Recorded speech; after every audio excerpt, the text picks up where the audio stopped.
Llegué a casa tras el funeral y mi suegra había cambiado las llaves. Esta es mi casa ahora, tú vete. Se rió cruelmente hasta que le mostré los papeles. Yo compré su casa ayer.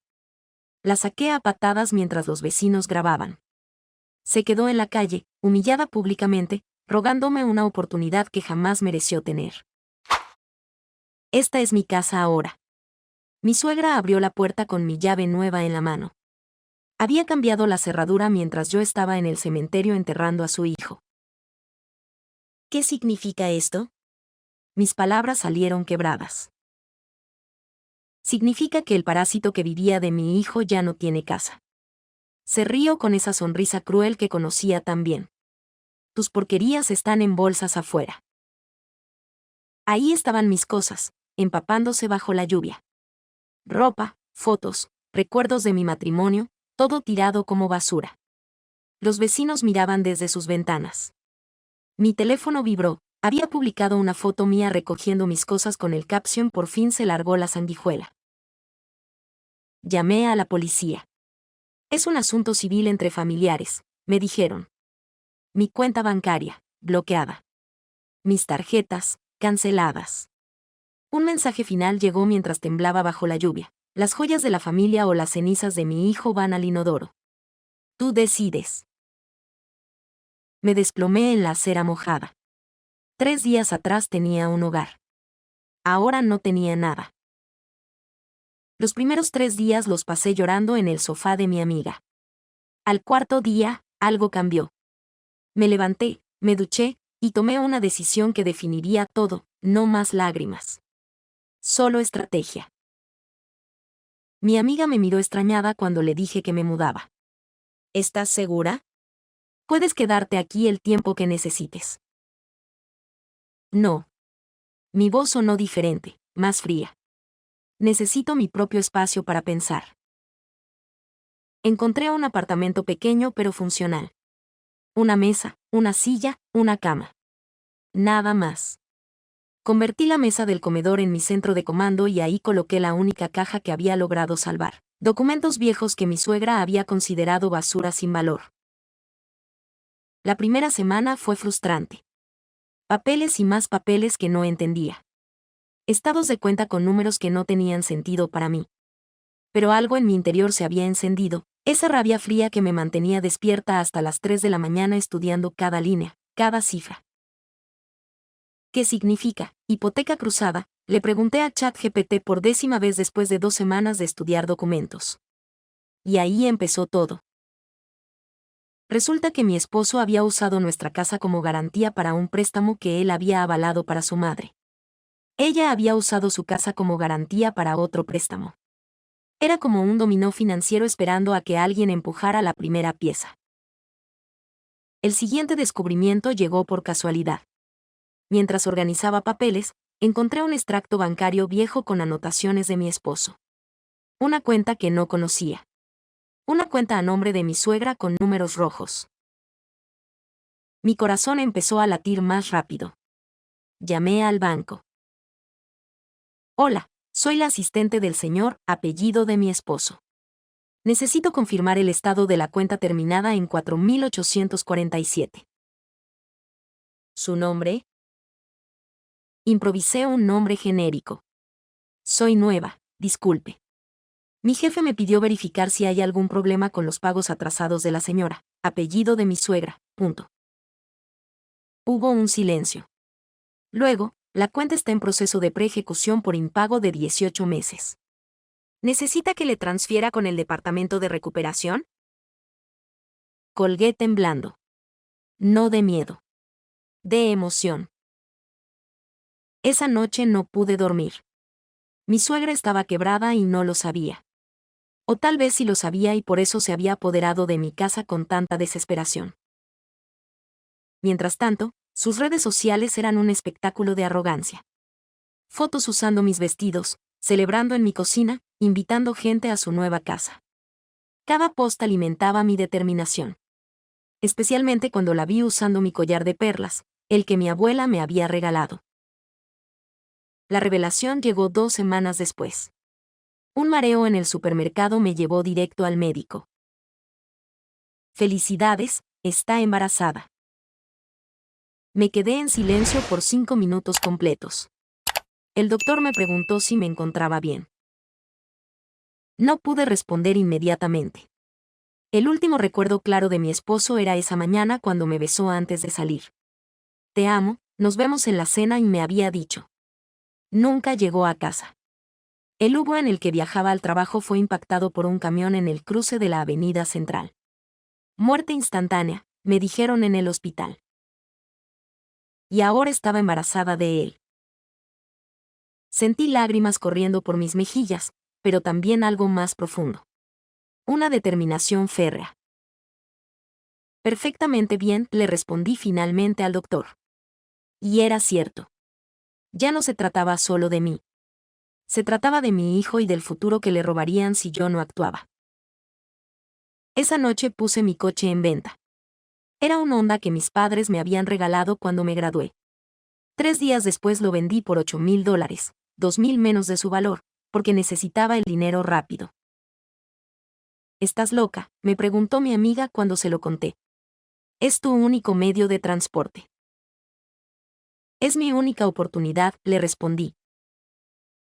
Con el dinero, contacté al banco como inversora interesada en carteras de deuda distressed. Tardé 3 semanas en convencerlos de que tenía el capital y la seriedad para la transacción. 3 semanas de reuniones, papeles, verificaciones.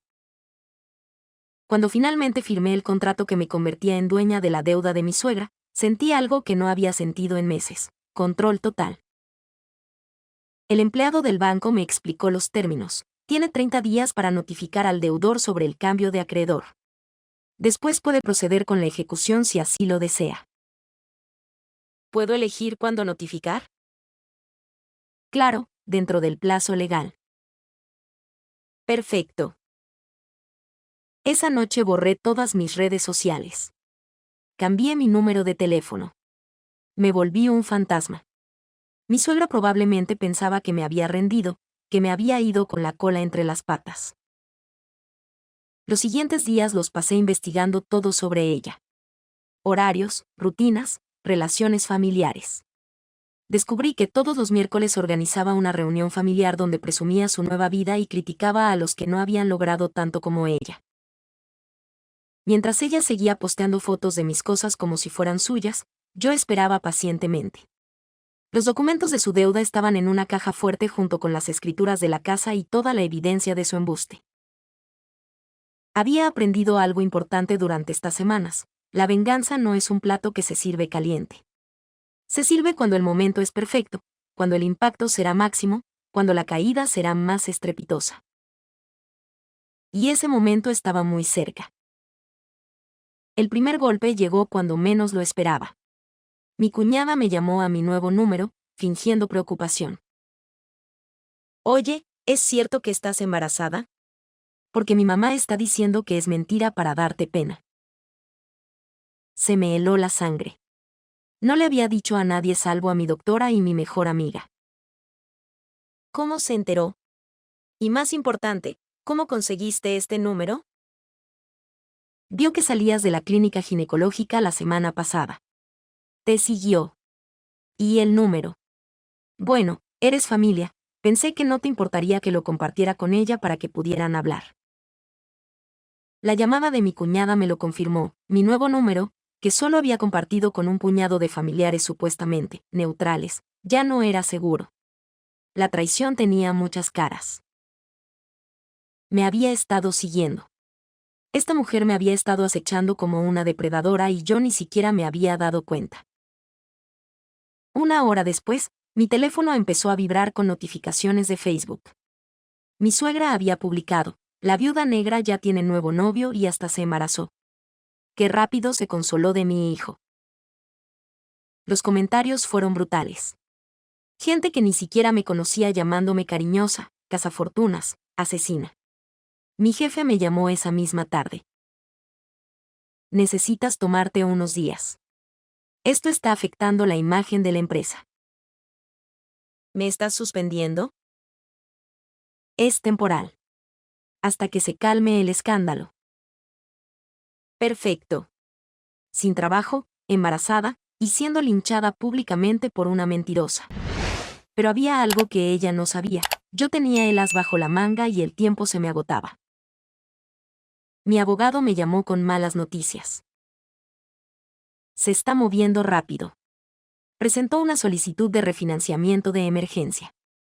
Si consigue refinanciar, perdemos la oportunidad.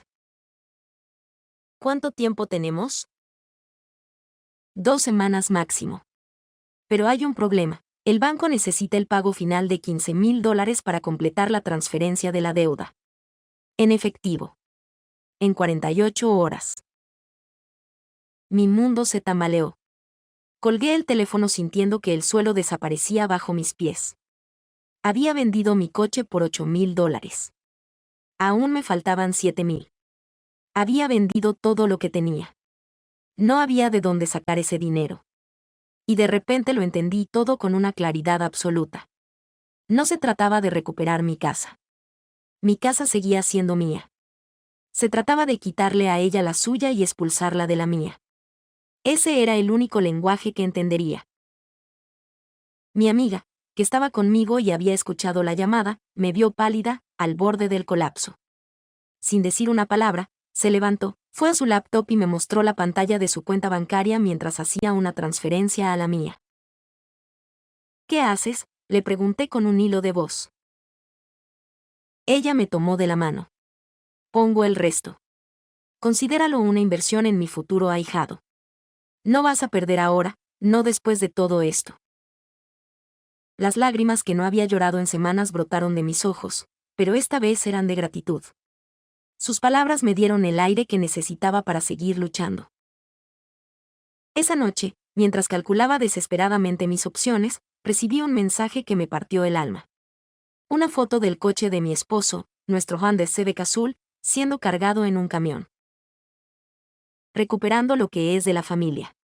Tu esposo me debía dinero. Mentira. Ese coche estaba a mi nombre como beneficiaria. Lo había verificado con el DMV después de su muerte. Ella lo había vendido ilegalmente y ahora tenía la cara de enviarme la evidencia de su crimen. Llamé a la policía. Nuevamente, la misma respuesta: es un asunto civil. Se robó mi coche. Tengo los papeles.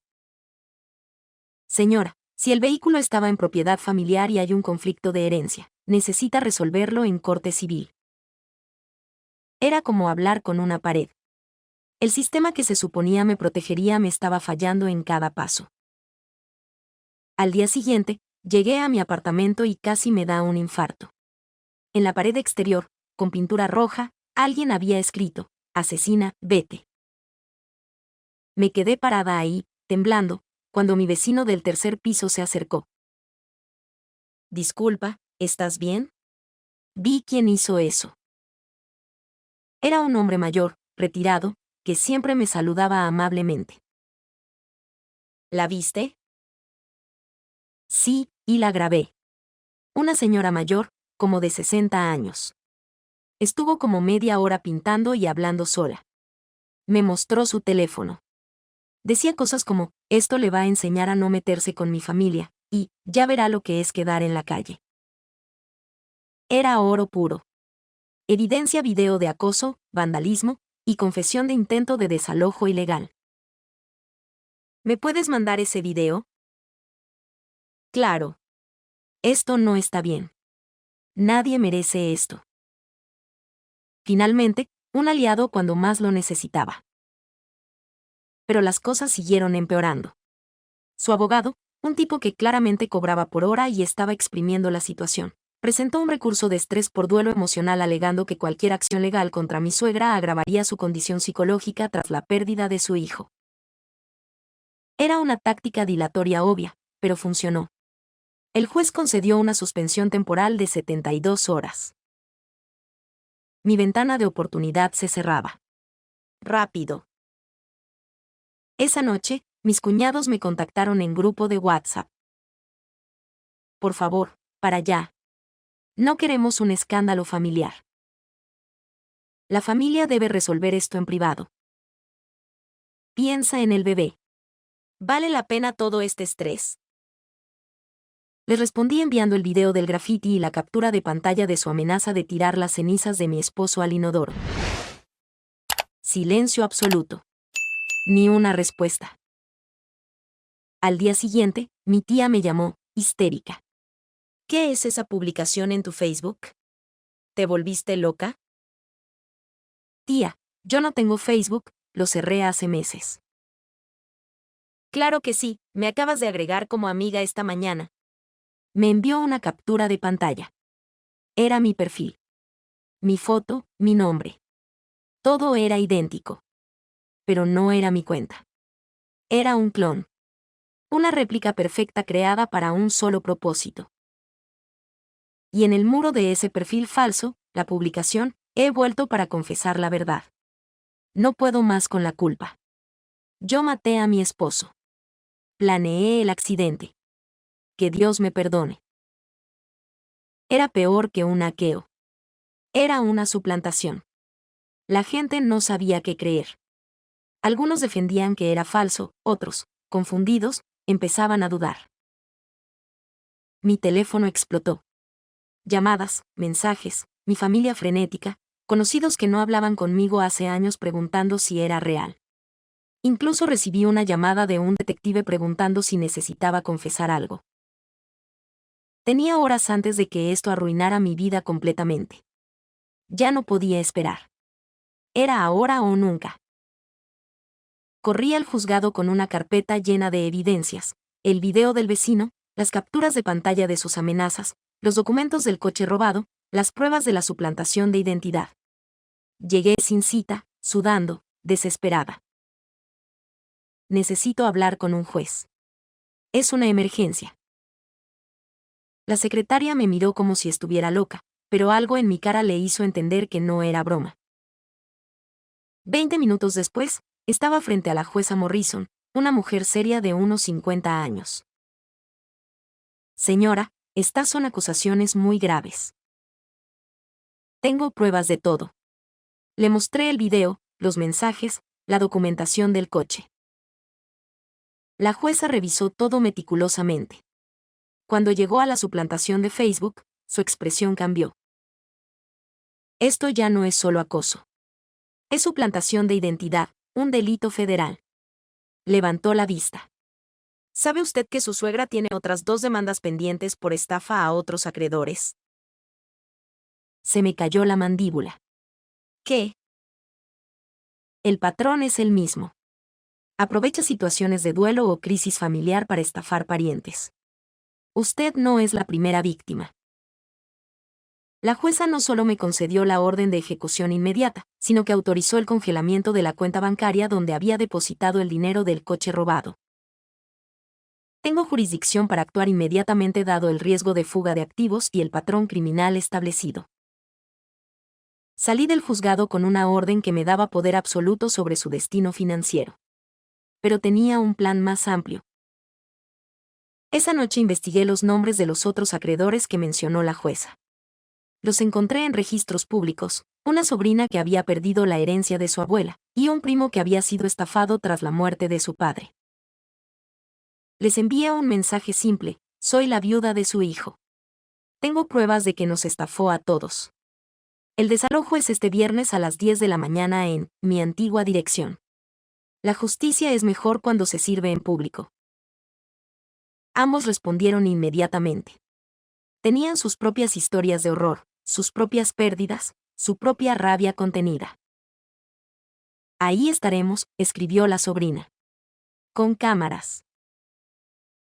La última pieza del rompecabezas se acomodó cuando mi suegra, en un ataque de paranoia total, me envió un mensaje amenazando con quemar la casa antes que entregarla.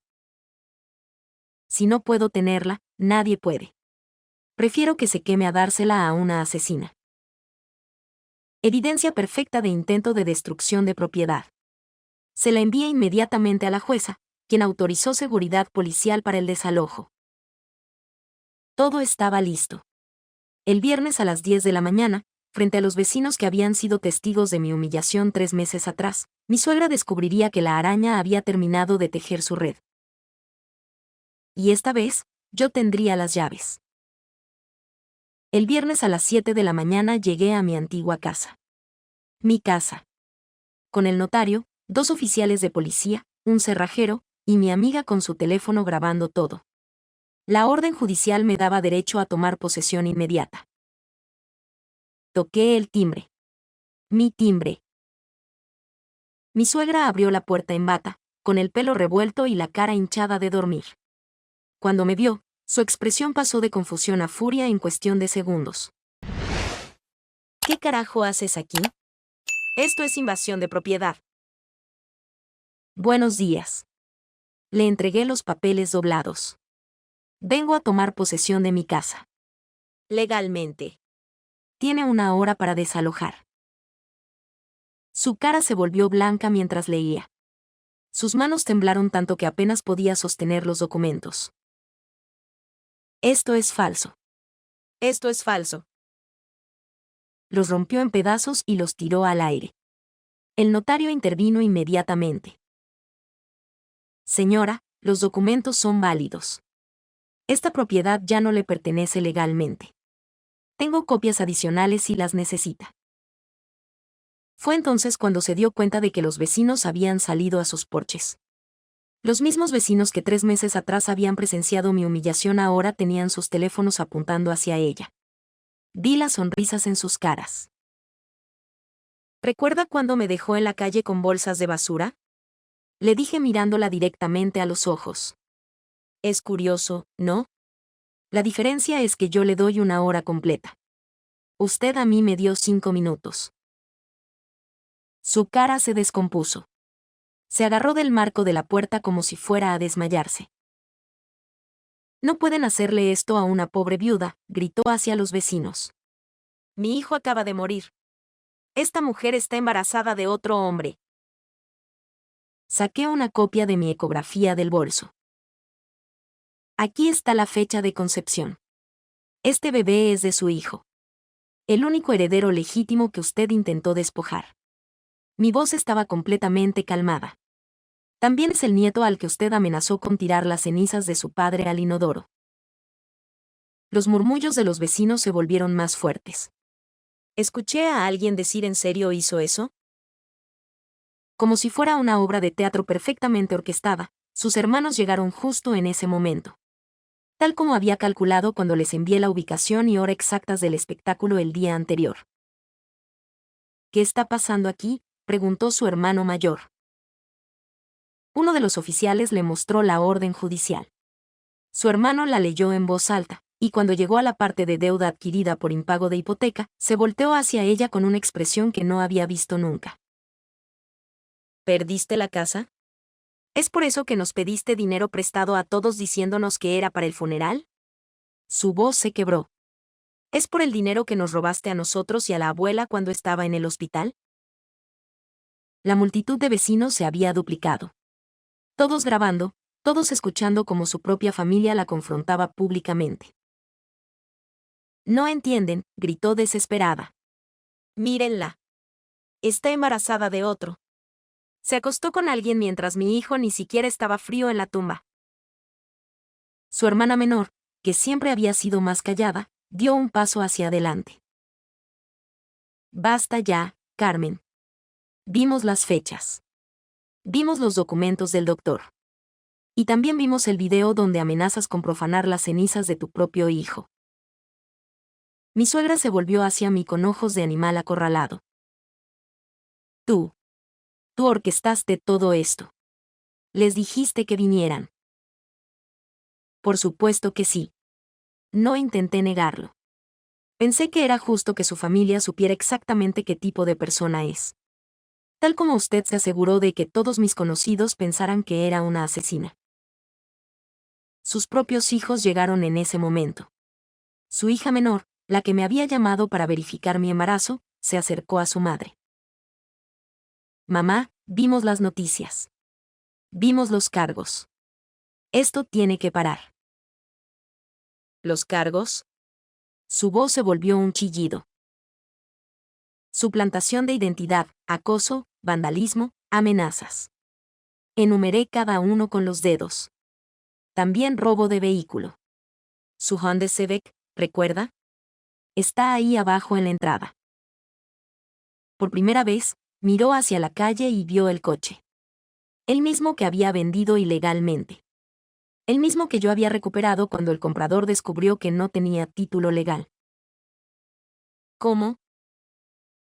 El señor que le compró el coche estaba encantado de devolverlo cuando supo que era robado. Especialmente después de que le mostré el certificado de defunción de mi esposo y mi título de propiedad. Los oficiales se acercaron. Señora, tiene que sacar sus pertenencias ahora. La vi arrastrando sus maletas por el mismo jardín donde había tirado mis cosas 3 meses atrás. La misma acera donde me había humillado. Los mismos vecinos, pero esta vez grabándola a ella. Te odio, me gritó desde la acera. Te vas a arrepentir de esto. Mi hijo te está viendo desde el cielo y sabe lo que realmente eres. Caminé hasta donde estaba, cargando una maleta rota con una rueda que no giraba. El arrepentimiento es un lujo que usted me enseñó a no permitirme. Mi voz era un susurro, pero sé que me escuchó perfectamente. Y en cuanto a su hijo, él sabe exactamente quién amenazó con profanar sus cenizas. Y no fui yo. Le entregué un sobre final. Está oficialmente notificada. Demanda civil por difamación, daños emocionales, robo, acoso y suplantación de identidad. Nos vemos en la corte. Mientras se alejaba por la calle con su maleta chirriando, la vecina de enfrente gritó desde su porche, el karma sí que tiene buena memoria. Los aplausos empezaron lentamente, luego se extendieron. 20 personas aplaudiendo desde sus porches y jardines mientras ella desaparecía por la esquina. Me di vuelta hacia mi casa. Saqué las llaves nuevas del bolsillo y abrí la puerta. Por primera vez en 3 meses, estaba en casa. Embarazada, victoriosa y completamente en paz. En la mesa del comedor encontré algo que me hizo sonreír, mis perlas de la abuela, las que había estado usando en sus fotos. Las había dejado ahí, probablemente olvidándolas en su pánico. Me las puse y miré por la ventana hacia la calle vacía por donde se había ido. Gracias por la lección, susurré. Pero creo que usted la necesitaba más que yo. Han pasado 8 meses desde el desalojo. Mi hijo nació hace 3 semanas y está durmiendo en mi regazo mientras escribo esto desde mi oficina casera. La misma casa donde todo empezó, pero que ahora es completamente mía, renovada y llena de paz. La casa de mi suegra la vendí por $195,000 después de hacerle algunas mejoras para sacarle el máximo provecho a mi inversión. Parte del dinero lo deposité en un fondo educativo para mi hijo. Ironía poética. Ella está pagando la universidad del nieto que intentó despojar y parte del dinero lo usaré para financiar mi carrera de derecho. El video del desalojo se volvió viral en TikTok y YouTube. Suegra malvada recibe justicia poética tiene más de 2 millones de vistas. Los comentarios son salvajes, pero satisfactorios.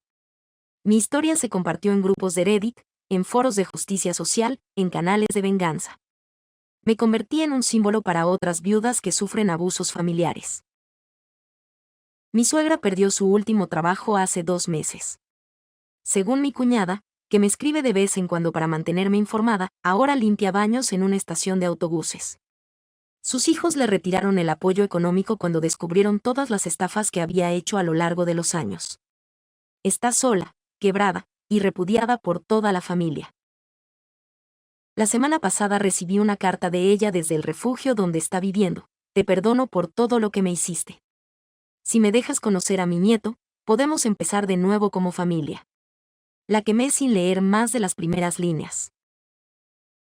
Retomé mi apellido de soltera y añadí el de mi esposo como segundo nombre. Mi identidad legal ahora es completamente mía, no una extensión de su familia tóxica.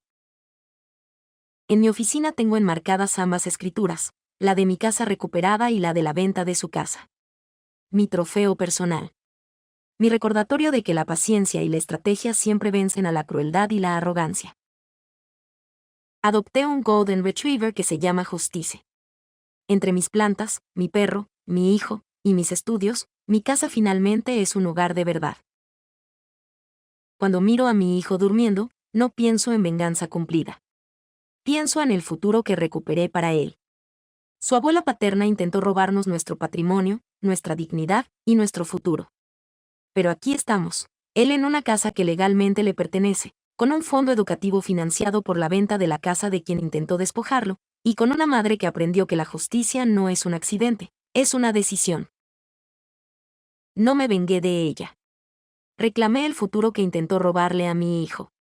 Y esa diferencia lo cambió todo. ¿Fui demasiado lejos? Después de 8 meses de paz absoluta, la respuesta es simple, no lo suficiente.